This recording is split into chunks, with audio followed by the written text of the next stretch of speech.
오늘 말씀은 요한계시록 21장 1절부터 8절까지의 말씀입니다. 요한계시록 21장 1절부터 8절입니다.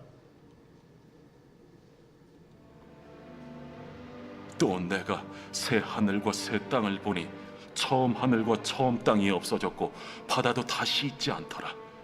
또 내가 보매 거룩한 성 새 예루살렘이 하나님께로부터 하늘에서 내려오니 그 준비한 것이 신부가 남편을 위하여 단장한 것 같더라. 내가 들으니 보좌에서 큰 음성이 나서 이르되, 보라, 하나님의 장막이 사람들과 함께 있음에 하나님이 그들과 함께 계시리니 그들은 하나님의 백성이 되고 하나님은 친히 그들과 함께 계셔서 모든 눈물을 그 눈에서 닦아주시니 다시는 사망이 없고 애통하는 것이나 곡하는 것이나 아픈 것이 다시 있지 아니하리니 처음 것들이 다 지나갔음이로라. 보좌에 앉으신 이가 이르시되, 보라, 내가 만물을 새롭게 하노라. 이 말은 신실하고 참되니 기록하라. 이루었도다. 나는 알파와 오메가요 처음과 마지막이라. 내가 생명수 샘물을 목마른 자에게 값없이 주리니 이기는 자는 이것들을 상속으로 받으리라. 나는 그의 하나님이 되고 그는 내 아들이 되리라. 그러나 두려워하는 자들과 믿지 아니하는 자들과 흉악한 자들과 살인자들과 음행하는 자들과 점술가들과 우상 숭배자들과 거짓말하는 모든 자들은 불과 유황으로 타는 못에 던져지리니 이것이 둘째 사망이라. 아멘. 예수님께서 최종 승리를 거두시고 대적들이 심판받고 제거된 후에 하나님이 새롭게 역사를 시작하시는 모습이 나타납니다. 요한은 마치 태초에 하나님이 천지를 창조하시고 에덴 동산을 만드셔서 사람들을 그곳에 살게 하셨던 것과 같은 그런 새로운 시작을 목격하고 있습니다. 안타깝게도 신천지와 같은 이단들이 득세하다 보니까 새 하늘, 새 땅이라는 이 말이 교회에서는 잘 사용하지 않는 이단에게 빼앗겨버린 단어가 되어버렸습니다. 그러나 새 하늘과 새 땅은 완성된 하나님의 나라, 즉 천국을 의미합니다. 본문은 모든 성도가 바라는 이 천국을 묘사하면서 성도들에게 천국을 선취한 자로 살라고 교훈하고 있습니다. 새 예루살렘은 참으로 눈물도 없고 슬픔도 없고 온갖 귀한 것들로 장식된 찬란하고 아름다운 곳, 이 땅에서 누릴 수 없는 큰 기쁨과 즐거움이 영원히 지속되는 곳입니다. 또 하나님의 무한한 사랑을 받으며 그분과 영원히 친밀한 교제를 나누는 곳입니다. 이러한 새 예루살렘에 입성하기 위해 성도는 어떻게 살아가야 하겠습니까? 처음 하늘과 처음 땅이 없어지고 새 하늘과 새 땅이 임하고 바다가 사라집니다. 예로부터 바다는 하나님께 대적하는 존재의 거처로 여겨져 왔습니다.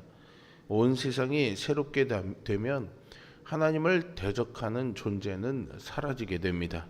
그리고 새 하늘과 새 땅의 거룩한 성 새 예루살렘, 곧 교회가 신부가 남편을 위해 단장한 것 같은 아름다운 모습으로 내려옵니다. 이것은 하나님이 천지를 창조하시고 에덴 동산을 만드신 후에 그곳에 사람을 살게 하셨던 장면이 재현된 것입니다. 예수님이 7교회에 보낸 편지에 묘사된 것처럼 교회는 완전하지도 않고 연약하며 죄와 허물도 가지고 있습니다. 그럼에도 불구하고 교회는 음녀 바벨론과 영적 전투를 벌이며 그 정체성을 지킴으로써 마지막 심판 후에 새 하늘과 새 땅으로 인도되어 신랑을 위해 단장한 신부같이 아름다운 거룩한 성 예루살렘으로서의 영광을 회복할 것입니다. 우리가 이런 영광스러운 공동체 가운데 속한 은혜에 늘 감사하며 살아가야 하겠습니다. 보좌에서 큰 음성이 들려오는데 이는 미래 시제로 되어 있음에도 불구하고 과거에 이스라엘이 경험했던 일들이 반영되고 있습니다. 마치 하나님이 광야에서 성막을 통해 이스라엘과 함께 하셨던 것처럼 하나님의 장막이 사람들과 함께 있으므로 하나님이 그들과 함께 계시고 그들을 당신의 백성으로 삼으실 것입니다. 과거에 이스라엘이 가나안을 향해 나아갔던 것처럼 교회는 새 하늘과 새 땅을 향해 나아갈 것입니다. 만물이 새롭게 되어 더 이상 슬픔, 사망, 애통, 곡함, 고통 등 처음 세상에 있던 것들이 사라질 것입니다. 이 말씀은 보좌에 앉으신 이가 보증하여 기록하셨기에 의심할 수 없습니다. 이로써 우리는 하나님 나라를 바라보면서 광야 같은 세상을 살아가고 있지만 그 과정에서 주님이 허락하신 기쁨을 누리며 살 수 있음을 알게 됩니다. 주님이 허락하신 신앙의 여정은 광야와 같지만 고통이 아니라 복과 은혜의 길이라는 것을 꼭 기억하시기 바랍니다. 알파와 오메가, 처음과 마지막이신 하나님은 광야에서 이스라엘과 함께 하셨듯이 교회와도 함께 하실 줄로 믿습니다. 반석에서 물을 내셔서 이스라엘에게 마시게 하셨던 그 하나님이 교회에게도 생명수 샘물을 값없이 주실 것입니다. 이스라엘에게 약속의 땅을 기업으로 주신 하나님은 교회에게 새 하늘과 새 땅을 주실 것이며 이스라엘을 백성 삼으셨듯이 교회를 자녀 삼으실 것입니다. 그러나 이스라엘이 가데스 바네아에서 반역하고 광야에서 우상을 숭배하며 하나님을 거역했던 것 같이 하나님께 반역하는 자들은 불못에 던져져 둘째 사망을 맞이할 것입니다. 교회는 새 하늘과 새 땅의 시대로 나아가는 거룩한 성 예루살렘입니다. 이것이 바로 교회에게 주어진 비전이자 약속인 것이죠. 사람들은요, 눈에 띄는 대단한 것을 붙잡으려고 살아갑니다. 그러나 사람들이 붙잡으려는 것은 값비싼 것일 수는 있지만 정말 소중한 것은 아닙니다. 눈앞에 화려한 것을 주목하다 보면 하나님은 보이지 않습니다. 사탄은 자기에게 절하는 자에게 세상의 성공과 승리를 줍니다. 그래서 많은 사람이 하나님을 잃어버리죠. 세상에 취한 사람들의 생각에는 하나님이 존재할 수 없습니다. 하나님이 없어도 돈만 있으면 잘 살 수 있다고 믿고 하나님보다 세상 쾌락의 행복을 느끼며 살아갑니다. 그러나 허탄한 일에 열심을 내느라 시간을 허비하다 보면 삶이 끝날 때에야 비로소 소중한 것을 놓쳤다는 사실을 알게 됩니다. 성도는 이 세상에 취해 하늘을 바라보지 못하며 살아서는 안 되겠습니다. 성도의 본향은 새 하늘과 새 땅, 천국이기 때문이죠. 생명수 샘물이 흐르는 천국은 신부가 남편을 위해 단장한 것 같습니다. 그곳은 그리스도의 신부들이 들어가는 곳이죠. 오늘 우리도 현실 속에서 애통하고 애곡하고 아파합니다. 여전히 고통은 우리를 떠나지 않죠. 왜 주님은 나의 이 고통에 침묵하시는가? 라고 질문하기도 합니다. 하지만 주님은 왜? 라는 이 질문에 답하지 않으십니다. 다만 친히 오셔서 고통당하는 이들, 눈물 흘리는 이들의 하나님이 되어주시겠다 약속하시죠. 왜? 라는 질문은요, 사실 진지한 질문이라고 보기 어렵습니다. 고통의 원인을 안다면 얼마든지 감내하겠다는 결단도 아니죠. 그냥 이 고통이 사라지게 해달라는 눈물의 투정일 뿐입니다.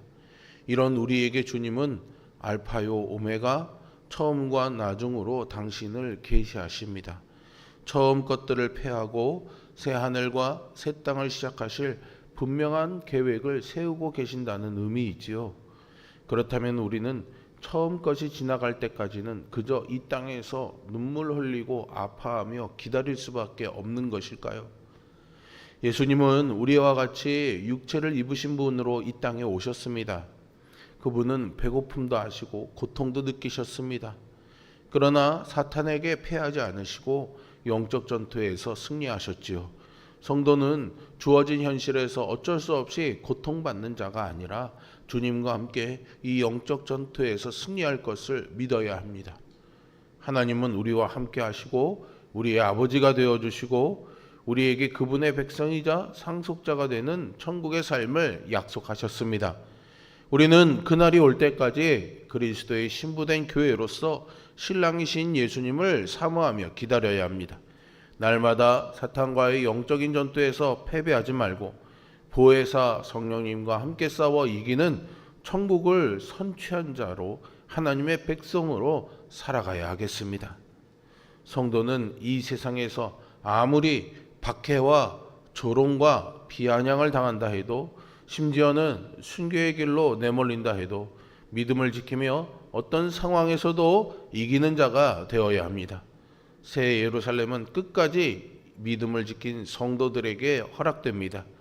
세상에서 겪어야 하는 아픔, 고통, 수치와 괴로움은 그곳에 들어가는 순간 눈 녹듯이 사라져버리고 하나님이 모든 눈물을 닦아주시고 영광에 동참하게 해 주실 것입니다. 요한계시록은 교회를 향해 영적인 정체성을 잃어버리지 말라고 권면하고 있습니다. 교회는 영광스러운 거룩한 성 예루살렘입니다. 우리에게는 젖과 꿀이 흐르는 땅과도 비교도 되지 않는 새 하늘과 새 땅의 영광이 약속되어 있습니다. 주님께서 우리를 그 영원한 나라로 인도해 주실 것을 믿고 마음의 용기와 담대함을 누리시며 이 믿음의 싸움을 참고 견디어 이기며 살아갈 수 있기를 주님의 이름으로 축복합니다. 기도하겠습니다. 주님, 약속하신 말씀을 붙잡고 천국 소망 새 하늘과 새 땅을 바라보며 살기를 간구합니다.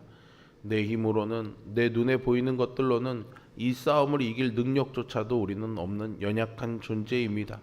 우리 안의 부패성과 죄성은 늘 하나님의 영원하신 약속보다는 눈앞에 보이는 좋은 것들과 우리 육신을 즐겁게 하는 것들, 그런 것들을 쫓아가며 세상의 유혹에 또는 세상의 박해와 고통에 무릎 꿇게 하는 그런 연약함들이 있습니다. 주님, 우리를 도와주시고 이 말씀을 받아 또 부르짖어 기도하오니 성령 충만한 은혜를 주시어서 육체의 정욕을 거스려 하나님의 뜻을 따르는 믿음의 삶을 살아감으로 말미암아 우리가 장차 우리에게 주어질 새 하늘과 새 땅의 복을 소망하며 이 날을 승리하며 살아갈 수 있는 그런 영적인 전투에서의 승리자가 될 수 있도록 우리를 도와주시옵소서. 하나님의 도우심을 구하며 믿으며 예수 그리스도의 이름으로 기도합니다. 아멘.